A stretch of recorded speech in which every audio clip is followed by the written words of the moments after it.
If you've ever thought about doing schools photography, then I have a head teacher who's going to tell you exactly what they look for in photographers going into their school. Keep watching.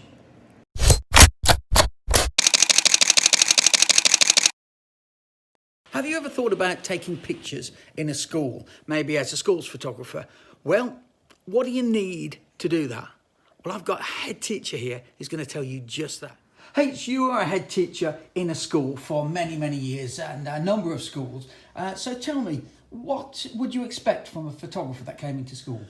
Well, I'd expect many things really, but basically I'd be looking at what kind of photography it was and what job I was expecting them to do. Oh, so you'd have different photographers in school. Well, I'm thinking of the school's photographer, you know, the one that comes in and takes pictures of the kids and packages them up and you get them back to the parents. Well, that kind of photographer, I want them in, I want them to be prompt, I want them to be efficient, I want to get the job done without disrupting my school day for too many of my kids.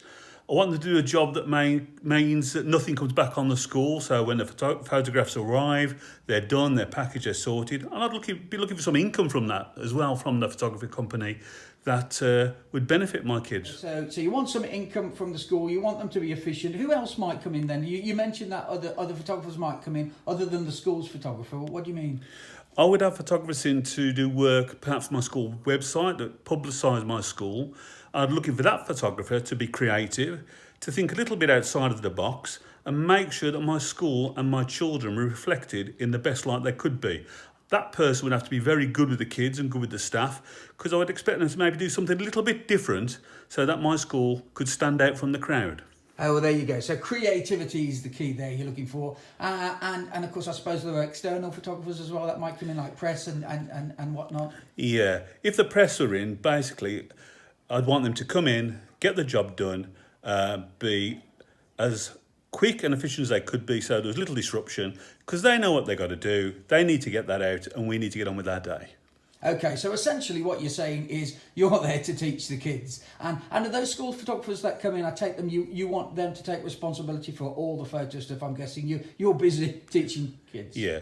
Our core business is instructing the teaching and the children's learning. I appreciate the difficulty of the job that they've got. They've got a lot of kids to get through in the day if you're taking all those portraits, for instance.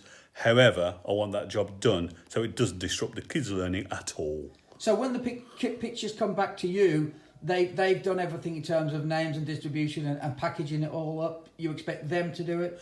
Absolutely, I do expect them to do it. I've worked with many companies over the years. Some are brilliant, efficient and very, very good to work with. On other occasions where things have not gone so well, it's caused disruption and problems for my school and particularly the people working in my office, and they cannot afford that time. That time's got to be spent for my children. So there you go. It's efficiency is the key. The school don't want to be doing your job. They need to be teaching children. So you need to be efficient, you need to be polite, and also the school need to make some money out of it, not just you. So you've got to factor that in as well. So I hope that helps. Keep snapping.